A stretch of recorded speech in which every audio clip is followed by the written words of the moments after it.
As my frequent readers know, I'm autistic. This means socializing is a struggle for me and not something I endeavor for unless absolutely necessary.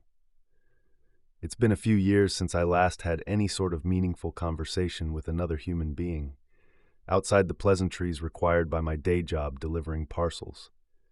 Though I've recently been getting out of my shell a little more, exchanging words with other people, mostly customers and other drivers at the Amazon depot, and I had an interesting exchange that inspired me to write this post, as it became quickly apparent that there is a lack of understanding in the differences between secured and unsecured debt. Debt, in its most fundamental sense, is a promise, a contractual obligation to repay what you have borrowed, typically with interest. But not all promises carry the same weight, and not all debt is structured the same way. The distinction that matters most, and the one that most people never think about until it is too late, is whether that debt is secured or unsecured. The difference is not merely technical. It determines what a lender can do if things go wrong, and more importantly, what they can take. Unsecured debt is the kind most people accumulate without much thought. A credit card balance is the clearest example.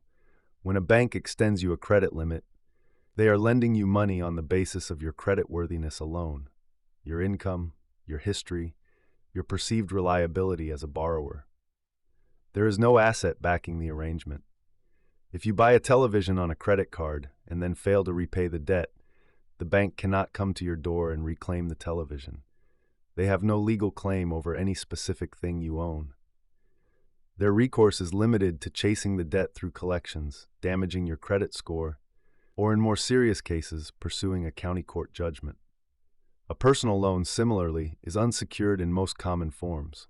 The bank lends you a lump sum based on your credit profile, and beyond the legal mechanisms available to any creditor, they have no hold over your possessions if you stop paying.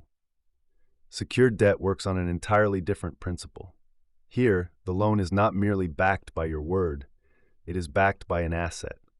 The asset serves as collateral, which means the lender retains a legal interest in it for the duration of the loan. A mortgage is the most well-known example. When a bank lends you £200,000 to purchase a home, they are not simply trusting you to repay them. They hold a charge over the property. The house itself is the security. If you stop making payments, the lender has the legal right to repossess the property, sell it, and recover what they are owed from the proceeds. You do not truly own that house in any full or final sense until the mortgage is discharged. Until then, you are, in a meaningful way, a custodian of an asset that a lender has a prior claim over. Car finance operates on the same logic.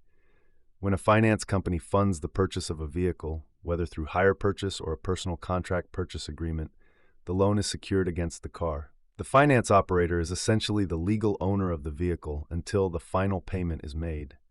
This is not a technicality buried in the small print. It has real and immediate consequences.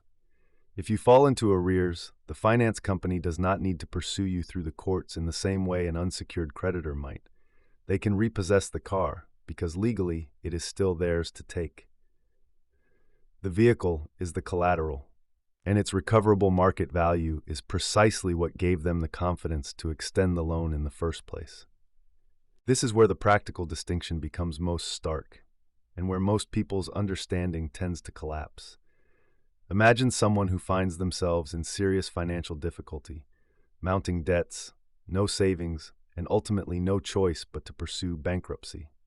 If that person's debts consist entirely of credit card balances, personal loans, and overdrafts, then bankruptcy can offer something close to a clean slate.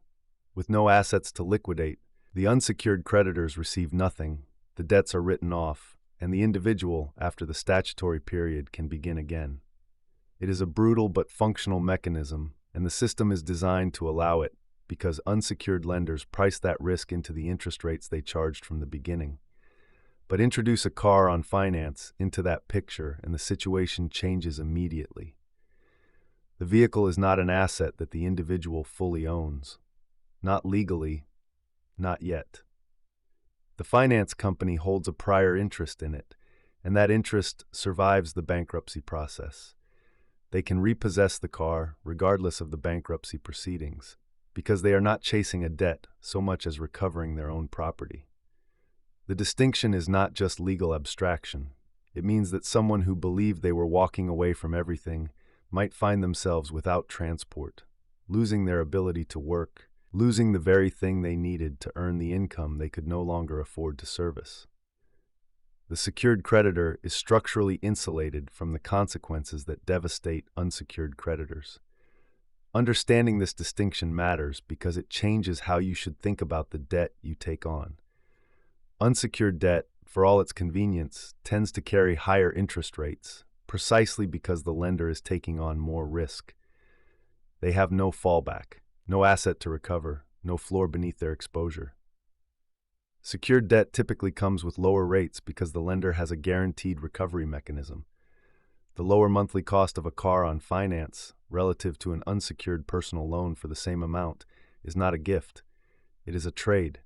You are accepting a lower rate in exchange for granting the lender a legal claim over something tangible in your life.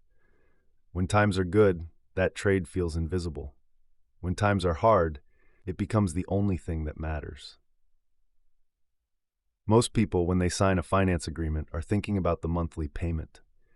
Very few are thinking about what they are actually agreeing to in the event that those payments stop. And that gap in understanding between the transaction as it feels and the contract as it is precisely where financial difficulty tends to take root.